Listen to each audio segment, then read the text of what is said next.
আসসালামু আলাইকুম। আজ আপনাদের মাঝে নিয়ে এসেছি টাঙ্গাইলের মেলার আয়োজনের কিছু ভিডিও নিয়ে। সাফা নিজের হাতে নিজের লটারিটা ড্রপ করছে। এই তো শুরু হলো মেলার যাত্রা।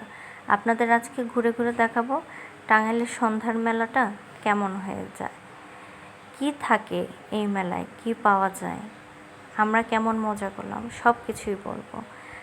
এই মেলায় ছোট ছোট স্টলের মাধ্যমে পাওয়া যায় নানা ধরনের জিনিস।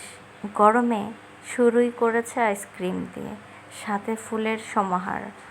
সব কিছু মিলেই ভালো লাগছে প্রথমেই। সাফাও খুব মজা করে দেখছে সব কিছু। বাচ্চারা এই যে নানা জিনিসে মেতে উঠেছে। সাফা ফ্লোরা দেখছে কিভাবে পানি পড়ছে, কিভাবে লাইটিং হচ্ছে। মেয়েটার জন্য আমাদের এই আয়োজন। এখানে নানা ধরনের পুতুল পাওয়া যাচ্ছে। পুতুলের সাথে সাথে আমরাও হারিয়ে যাই। সত্যি পুতুল জিনিসটা ভালো লাগে। খাবারের আয়োজন ছিল, নানা ধরনের চটপটি, কাবাব, ফুচকা সব কিছুই এখানে ছিল। বিভিন্ন রাইডও ছিল, যেটা বাচ্চারা বড়রা সবাই এনজয় করে। আমি আর সাফা ঘুরে ঘুরে দেখছি, আর সাফা বায়না করছে এটা করবে ওটা করবে। কখনো বলছে বন্দুক দিয়ে বেলুন ফাটাবে, যদিও সে পারে না, তারপরও সে অনেক আগ্রহ নিয়ে দেখছে। কখনো বলছে দোলনায় উঠবে, কখনো বা নৌকা।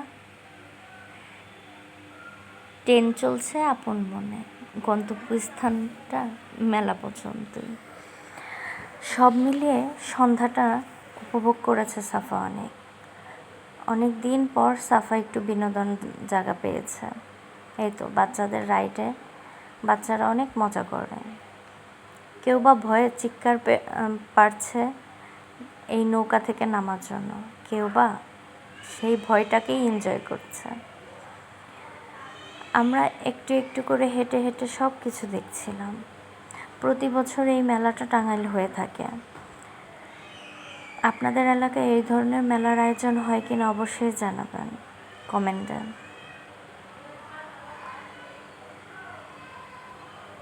সাফা এই যে এই রাইডটায় ওঠার জন্য বায়না করছিল, যদিও আমি অনেক ভয় পাচ্ছিলাম। আমি ভেবেই নিয়েছিলাম মেয়েটা পারবে না। সত্যি সাফা কিন্তু পারেনি, অনেক ভয় পেয়েছে। কিন্তু সে ভেবেছিল এটা অনেক ইজি, সাফা এটা পারবে। কি করব, মেয়ে বায়না করেছে তাই মেয়েকে দিয়েছিলাম। নানা ধরনের খেলনাও কিনতে চেয়েছিল, কিনেও নিয়েছে।